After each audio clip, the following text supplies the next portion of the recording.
Hi, I'm Alejandro Arbona, a writer of comics and graphic novels, and I'm here in Brooklyn's landmark Nighthawk Cinema to tell you about a very special project coming this year from Goats Flying Press. It's called Lake Yellowwood Slaughter. It's a 90-page graphic novel, a love letter to the slasher movies of the early 1980s and to the 1970s Italian giallo movies that inspired them. Giallo movies that you might have been able to catch right here, back when this was called the Sanders Theater, before it closed in 1978. Like any good story, Lake Yellowwood Slaughter started out as riffing with good friends. A group of us old Wizard magazine co-workers were watching Sleepaway Camp 2, reminiscing about childhood summer camp memories, when I said, imagine a summer camp slasher movie where the parents are excited to have a child-free summer of sex and booze and drugs, and the killer goes after them instead. Just like that, I had a story that needed to be told.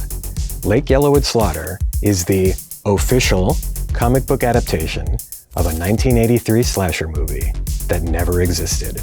A slasher movie made by an Italian giallo director who came to Hollywood to cash in on the slasher trend when his career in Italy was winding down. And the team telling that story is outstanding. The artist and co-creator is Gavin Guidry, an emerging superstar who you've already seen in Action Comics and Uncanny X-Men. Upholding our horror pedigree is colorist Chris O'Halloran of Ice Cream Man and Hellboy fame, as well as the Eisner-winning letterer of Beneath the Trees Where Nobody Sees, Hassan Otsmane-Elhaou. Last, but certainly not least, we have a cover painted by Suspiria Vilchez, which looks like it came right off a VHS box on the horror shelf at the video store. Add the logo by Dylan Todd, who's also designing several of our secret stretch goals, and the package is complete. I'm incredibly excited and fortunate and grateful to work with this team. This book is a dream come true for me, and they're the ones that made it that way. You have to see it for yourself. We've partnered with Goats Flying Press to publish Lake Yellowwood Slaughter because I've worked closely with Sebastian Gerner and I've seen firsthand the superior level of quality and the outstanding production value that he brought to prior projects like The Fables of Earl King Wood and The Dead and the Damned. Right now, as you're watching this video, interior line art is complete, all 90 pages. Lettering is complete, and coloring is scheduled to finish days after this campaign wraps. You can back Lake Yellowwood Slaughter today and count on getting your copy in the mail just in time to kick off horror movie season this year. Now let's hear a little more about the campaign itself. For that, I'll throw it over to the publisher of Goats Flying Press, Sebastian Gerner. Thanks, Alejandro, and welcome to another Goats Flying Press Kickstarter. We're excited to work with the Lake Yellowwood Slaughter team to bring you the indie horror event of the summer. Now, once again, we'll be offering a variety of tiers for backers of every stripe. The basic print edition of the book will be an oversized 90-page softcover graphic novel, and for the first 24 hours of the campaign, you can get it at a discount, and we'll throw in a free poster as well.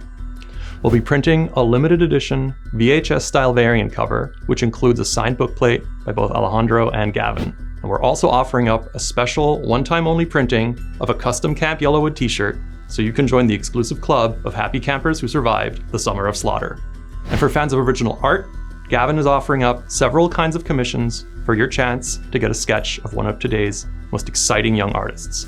Now, the variant cover, the poster, and the t-shirt will also be available to any pledge via add-ons, so you can put together exactly the kind of rewards package that you want. And, as ever, we have a number of really exciting stretch goals in our sites beyond the 100% funding mark, including free goodies for all print edition backers, production upgrades to the book itself, a secret ending to the story of the original Italian version of Lake Yellowwood Slaughter that was deemed too controversial for American audiences at the time, and even an original film score cassette written and performed by singer-songwriter Catherine Dwyer of indie pop-punk sensation Remember Sports. So, break out those jean shorts, sharpen your machetes, and get ready to dive into Lake Yellowwood Slaughter for a summer slasher you won't soon forget. See you on the campaign.